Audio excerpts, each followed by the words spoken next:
Oh, magandang umaga. Ito, magluluto tayo ng pakbit. Yan, meron po tayong palaya, talong, talbos, walang kangkong talbos na lagay ko, talbos at bunga ng ng malunggay. Yan. At dito natin siya igigisa sa prito. Pritong isda, yung kagahapon. Ayan po ang mga saw natin. Meron po tayong bawang, sibuyas, kamatis, at sili. Yan, magsisimula na tayo magluto. Ito na. Umpisa tayo sa bawang.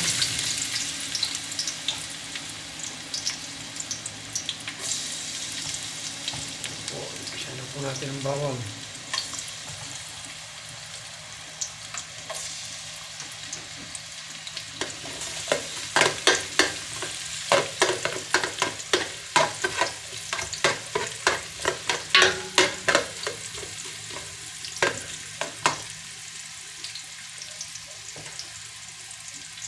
Lagyan na po natin ang ating sibuyas. Sibuyas puti ginamit ko. Hindi yung isang klase.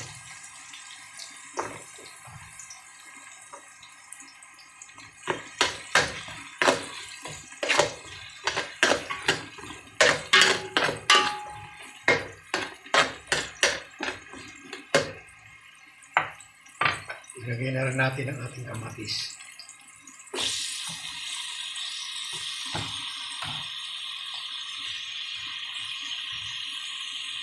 At ating sili.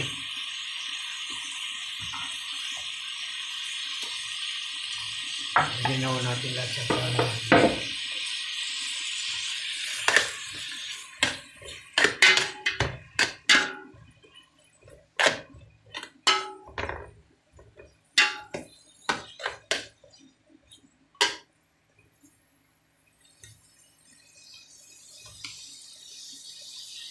at ilagay na rin po natin ang hinimay nating isda.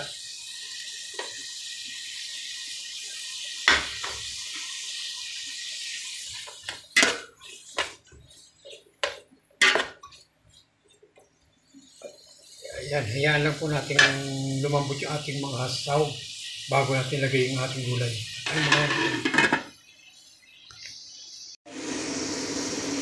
Ayan, ilagay na po natin ang ating palaya.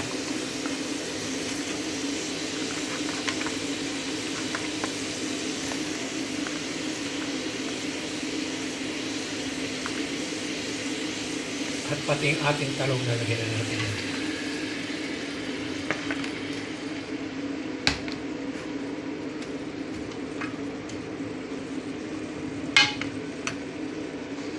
Isabay na natin itong ating bunga ng bunga ng malunggay.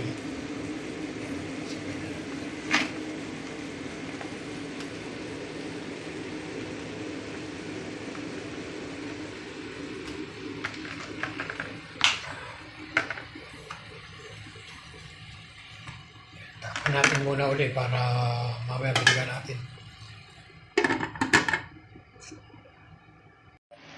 Yan, ilagay po natin yung talbos ng kamote na.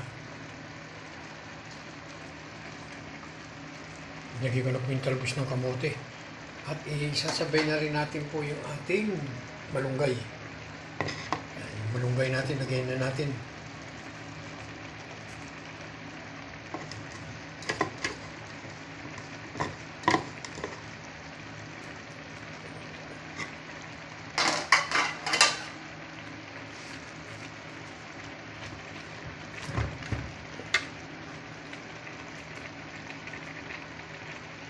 Takpan natin ulit para kumulo siya at pagka niya, balikan na lang po natin ulit.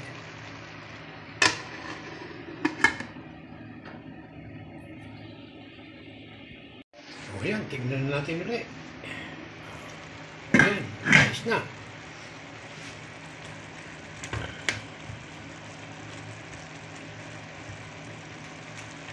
Ayan, titimplahan natin siya ng asin muna, asin.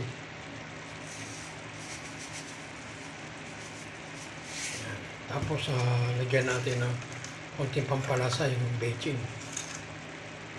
Ano, kita nyo, konti lang.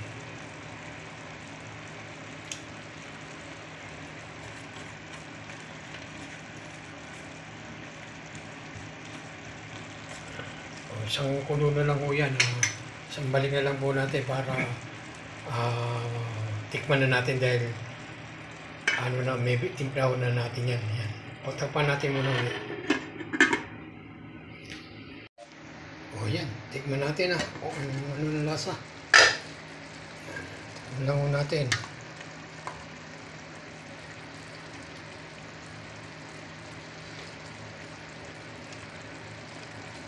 Yan, ayos na po ang ating ulam. Masarap po. Luto na po ang ating pinakbet na ulam.